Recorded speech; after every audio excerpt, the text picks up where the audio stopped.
at Kenya School of TVET.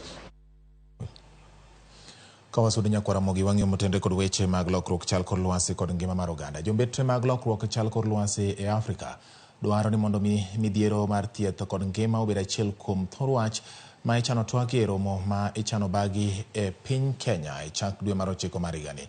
E romo mag ibago e piny mar Malawi motelore romo mar twak ewi lokruok mar chal kor lwasi mabiro kelo kanyakla ji mowuok e pinje duto mag Afrika. Gikoni thoth midhiero mag thieth tinde ikelo nikech lokruok mar chal kor lwasi. Jotend migepe mag thieth mochopo Malawi koni ber ka thor wach ma ibiro twak e Kenya oriwo twak ewi kaka inyalo tiek midhiero kama oriwo iye ma omondo nong'no thirno e kind weche mamoko. Increasingly impacting our planet, affecting not only the environment but also the health and well-being of our communities. It is a reality that we are seeing and feeling every day.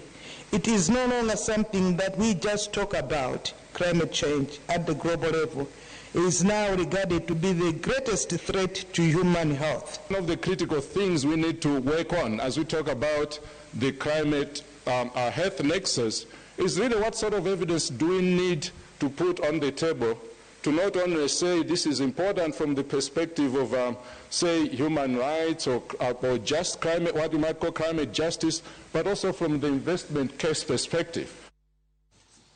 Ramogi na singo na broduoki bomo Nakuru kama chenro mar sidho jopuonjre